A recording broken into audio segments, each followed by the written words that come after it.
అందరికీ నమస్కారం. పార్లమెంటులో పాలక పక్షానికి, ప్రతిపక్షానికి మధ్య విమర్శలు, ప్రతి విమర్శలు జరుగుతున్నాయి. డీలిమిటేషన్ గురించి, అదేవిధంగా చట్టసభల్లో 33% మహిళలకు రిజర్వేషన్ కల్పించడం గురించి ప్రతిపక్షాలు, అలాగే పాలకపక్షాలు ఒకళ్ళ మీద ఒకళ్ళు మాటల యుద్ధం చేస్తున్నాయి. అసలు ఏం జరుగుతుంది? ఎందుకు ప్రతిపక్షాలు ఈ డీలిమిటేషన్ని, అదేవిధంగా మహిళలకు 33% రిజర్వేషన్ని వ్యతిరేకిస్తున్నాయి?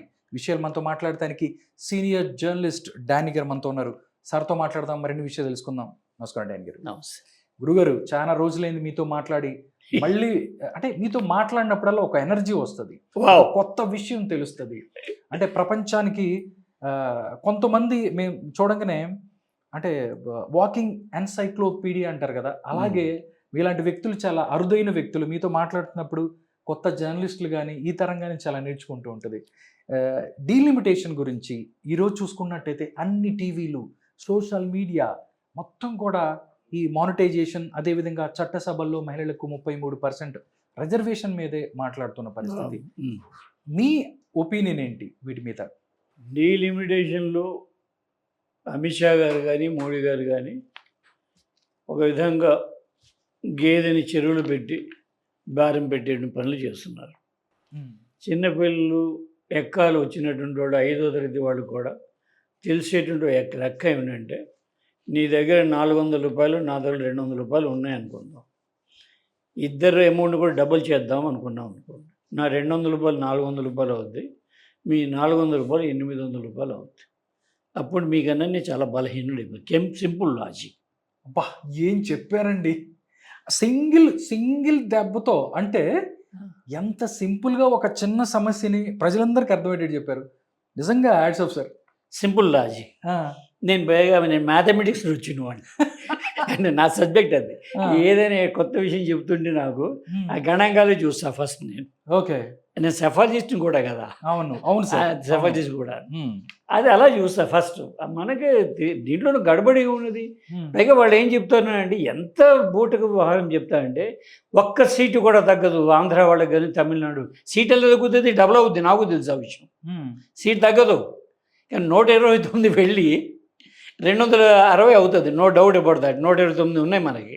సౌత్ ఇండియాలో ఉన్నటువంటి 5 రాష్ట్రాల్లో కేరళ, కర్ణాటక, తమిళనాడు, ఆంధ్రప్రదేశ్, తెలంగాణ కలిపి 129 సీట్స్ మాత్రమే ఉన్నాయి. ఈ 129 సీట్ డబుల్ అయిపోతే అంతే కదా, 260 సీట్లు అవుతాయి. పై రాష్ట్రాలు 4 కూడా డబుల్ అయిపోతే అవి దీనికన్నా 2.5 రెట్లు 3 రెట్లు పెరుగుతాయి. సో వీళ్ళందరూ తీసుకెళ్ళి మైనార్టీ అవుతారు. అంతే కదా. పైగా ఎంత జోకీగా ఉన్నదంటే, నిన్న మార్నింగ్ చెబుతూ అనిపించింది నాకు అది. జగన్ కూడా ఇవాళ సపోర్ట్ చేశాడు. ఆయన చెప్పి అనివార్యం సపోర్ట్ చేయడం అనిపించింది. ఎందుకంటే B for Babu, P for Pawan Kalyan, మధ్యలో జే మిస్ అయిపోయింది అనుకున్నాను. జగన్ వచ్చేసి బీజేపీ అయిపోయింది. బాబా ఏం చెప్పారు, మళ్ళీ కుమ్మేశారు. అంతే కదా. Already Babu is there, B for Pawan ఉన్నాడు, పీ ఫర్ పవన్.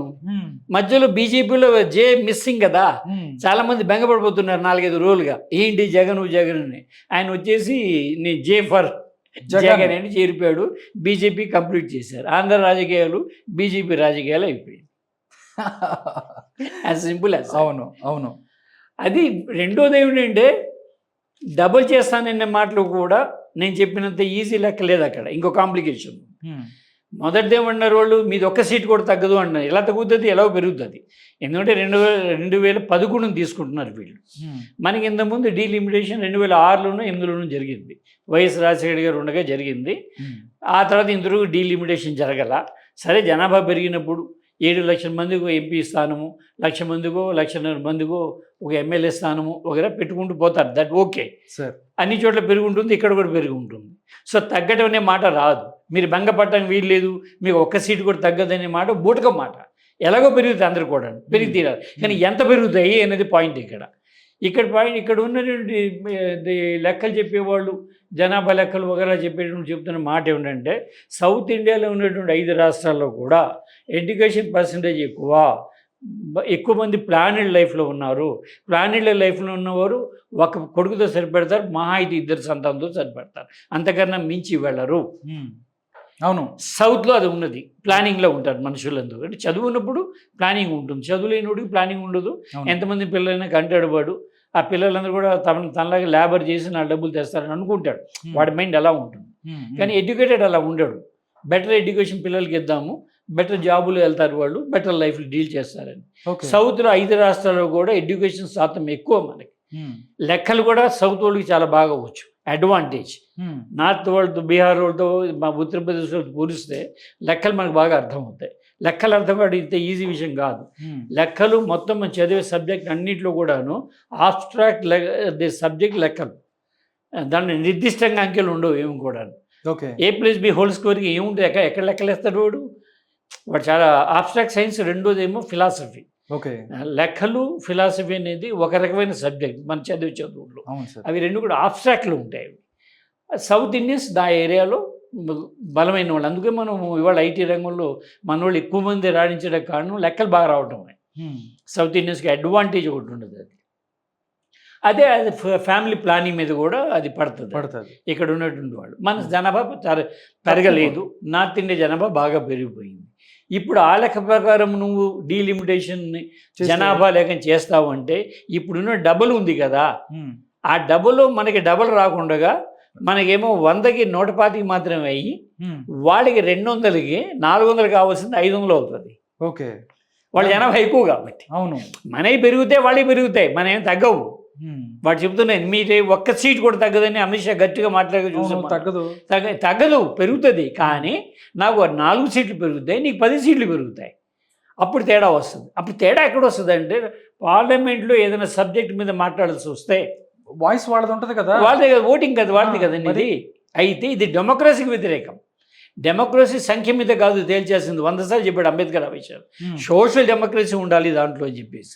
ఎంతమందికి స్థానం కల్పించడం కూడా ముఖ్యం. లేకపోతే దాని మెజార్టీ తెలిసిపోద్ది కదా, అప్పుడు మతరాజ్యం అయిపోద్ది కదా భారతదేశము. మెజార్టీ మీదనే తేల్చాలనుకునేది అయితే మెజార్టీ కాదు కదా.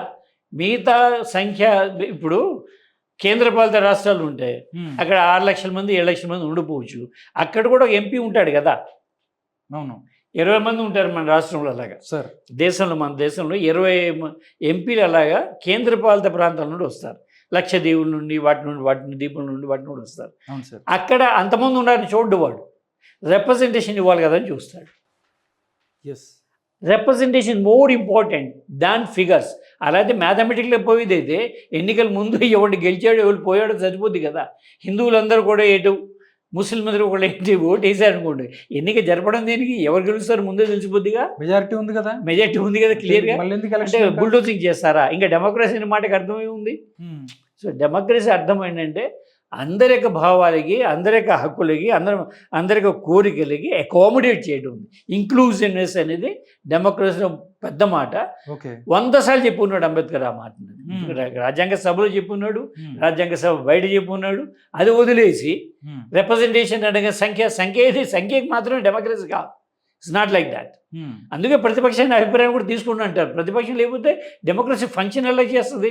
అవును, మీరు ఇలా బుల్డోజింగ్ చేసుకొని ప్రతిపక్షం మాట వినకుండగా, ఇతరుల మాట వినకుండగా మీ ఓట్లు మీకు వచ్చేసరికి మీరు మైనార్టీ కదా. అసలు నిజం చెప్పాలంటే మొన్నటి ఎలక్షన్లో కానీ 3 ఎలక్షన్లో కానీ ఎప్పుడైనా కానీ బీజేపీకి 51% ఓట్లు వచ్చినాయా? 33% దాటలేదు. మీరు ఇప్పుడు కూడా ఎలక్షన్లు కూడా 2014 కానీ 2019 కానీ 2024 కానీ మీకు వచ్చిన శాతం ఎంత? 36, 36 మంది యాసిలేట్ చేస్తూ వచ్చారు. మీరు మెజార్టీలో అవుతారు అలా అనుకుంటే. మీకు తెలివి ఉంది కాబట్టి అది వేరే కథ. వాళ్ళని కలుపుకుంటున్నారు. వాళ్ళని కలుపుకోవడం ఏం కాదు. ఎంత నేరాలు ఎవడైనా చేసేది అయితే ముందు రోజు వాడిని తీరుతాడు. 51 కోట్ల రూపాయలు వీడు దొంగ, వీడు 5 అమ్మాయిలనేమో రేప్ చేశాడు, వీడియోలు తీసి బ్లాక్మెయిల్ చేశాడు, వీళ్ళే నిందిస్తారు. మన్నాడు వాడే వచ్చేసి పార్టీలో చేరిపోతాడు.